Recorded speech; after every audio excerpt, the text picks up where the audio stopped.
Hello there, everyone. How you doing today? I hope you're all well. We're going into r/anti-work today, where bosses are just terrible and we should start a revolution on the working class. Now, if you enjoy the stories I have for you, remember to like, subscribe, leave a comment down below, and all that good stuff. Now, without further ado, let's get started, shall we? Boss wants me to work on Christmas because I'm not Christian. My boss has it in his mind that the atheists, or anyone that isn't Christian, should report to work on the 25th and 26th of December.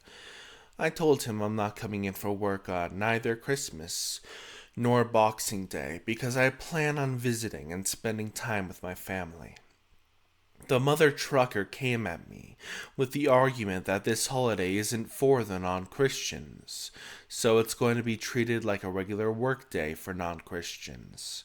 I told him clear as day that I'm not going to report into work and I'm not burning any of my PTO. Just because I'm not Christian, I don't care if I'm not getting paid. It just burns me that he doesn't see the double standard.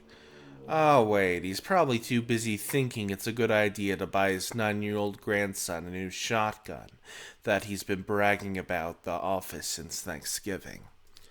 Oh, damn. I just deleted thousands of hours of work from my old job.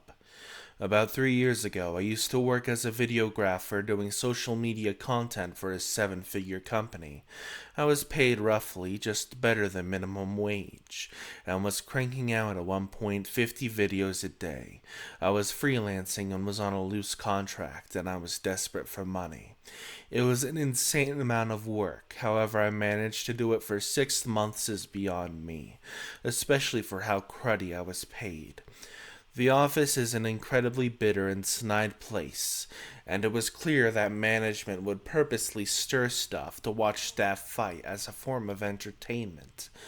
I kept well away from it, but it was incredibly stressful on top of video work. After about 6 months, I pitched to the higher ups that my videos are making an insanely positive difference to their sales. I showed them graphs of interactions and direct links to sales on the websites via my content and asked for a pay rise. I compared my ideal salary to others in the industry and made a big deal about how it would still be less than I should be paid. However, I still wanted to continue working for them. I was fired hours later for, and I crud you not pulling my weight as well as not having the desired effect they wanted on social media. I was fuming and now unemployed. I struggled for months to find any other job. Today, while browsing a very old Google Drive account, I found out that said company was still using a folder I created and owned. They were mostly active in the files containing templates, adjustment layers, presets, and even videos that I created. Over 18 people were actively using it daily to continue with the social media campaigns. This was a cloud service that I was paying monthly for, as I wanted extra space for my work. This is my drive and my work. I own it.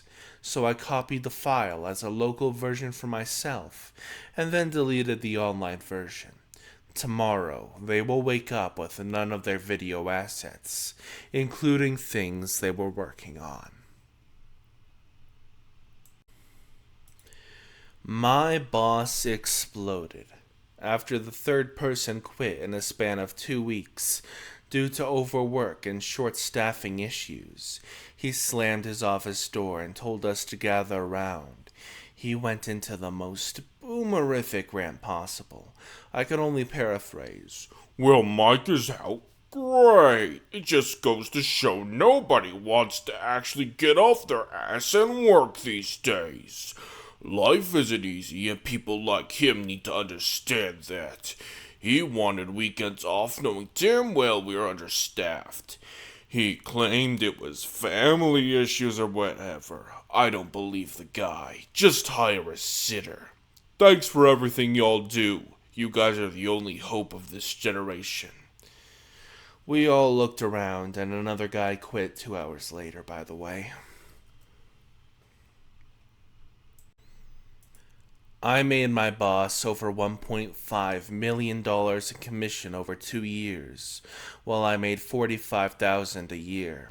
For Christmas, he got me a $25 gift card to a movie theater chain that I would have to drive to another state to use.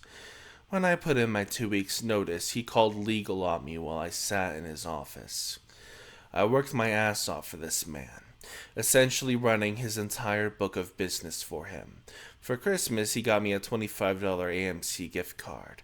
The closest AMC theater is 1.5 hours away in another state. That angered me and made me start looking for other jobs. I genuinely cared about my job and the account, so I waited to accept a job offer until I had trained someone else to do my job. When the time came, I met him in the office and told him that I accepted another job and that I was putting in my notice, but to not worry, because I have someone already trained. When I told him I had accepted a position with another company in our field, but would not be doing the same thing so it wouldn't violate my non-compete, he called our chief legal office on speakerphone while I sat there. The chief legal office tells me that I cannot even mop floors at a company in our field for at least a year. The chief legal office adds HR to the call, and HR tells me that since I won't be pursuing my new job, they're going to let me work 2 more weeks and to make sure the handoff goes smoothly, and then I will be fired for looking for other jobs. They asked me for more details as to what I would be doing at my new job, and I told them I wasn't going to discuss it. After I left, the chief legal office of this company, a company who brings in $6 billion a year in revenue, called me randomly for the next few weeks trying to intimidate me. They even started contacting my new employer. Luckily, I don't work for a crappy company, and the CEO got involved and told them that they would be ready to fight this in court. They stopped contacting me after that, which meant they never even planned on taking me to court. They just wanted to scare me into quitting my new job. Screw companies like this. We don't have to put up with this stuff anymore.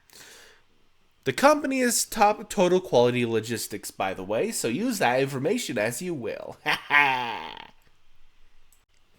The next one I'm going to be reading is from a text message interaction. You can probably tell who is who based on the voices I use. Hey, Becky cancel on Saturday. I'll need you to come in and cover for her. That's not my problem. Saturday is my day off, and I've been working 8 days straight, and I really need it. I'm sorry, we're short-staffed. I need you. I'm not coming in, Zoo. You have to. I'll see you Saturday. No, you won't. I'm not coming in, and you can't make me. You sure you want to do this? You really want to put your health insurance on the line? What are you gonna do, fire me? I know you're short-staffed after Hunter and Paige quit last week, and you already are short bartenders. I don't accept that kind of attitude. Last chance. I'll see you Saturday or I won't see you again. Did you really just threaten me with health insurance? Whatever, I'm done with this. You can consider this my notice. I've had enough of your BS. And then the person quit their job. Wonderful, standing up to terrible bosses. Here's a little excerpt from an article about a tip when you have to ask for a raise. For example, if you ask for a raise by yourself and your company doesn't want to give it to you, your boss might be completely within their rights to fire you. Seems bad, right? However, if you and even just one other coworker unite and go to the boss to ask for a raise together, legally the boss can't retaliate against you. That becomes protected concerted activity under the National Labor Relations Act. So, if you're going to ask for a raise, be sure to have a friend get in on it. That's always the best way to go about it. Manager steals tips. He gets my 2 weeks today. Sorry for the format, I'm on phone. Your guys' favorite thing to hear. I recently started work at a pizza place in Washington State. I should have known my interview was a red flag when the entire time my manager talked about his medical issues. A delivery driver ended up quitting a few weeks after I started because of the verbal degradation our manager was giving him. The boy went to college, but is too dumb to remember what garlic butter type stuff. He verbally insults everyone that walks into the shop or behind their face. I should have left then, but I stayed. I made 30 cents more than minimum wage for being a TL, which he took away January 1st, and I thought everything was okay until it was me and him working one night and we made over $1,000 in food. I received $105 worth of tips that night, and my manager gave me $45, which really made me mad since he was told not to take tips by his boss. My final straw was last night, from 11 a.m. to 9 p.m. We made $34 in tips total. At 7 p.m., when my manager left, we had made $24 in tips, and he decided to take $30 out of the till, leaving me with a $2 tip at 9 p.m. He stole money from the store. He continued to take tips when he didn't do any work. The entire crew is quitting because of how cruddy he treats us. I don't know, maybe a society where billionaires have enough money lying around to start space programs and to control communication, while people starve and ration their medicine isn't the best system.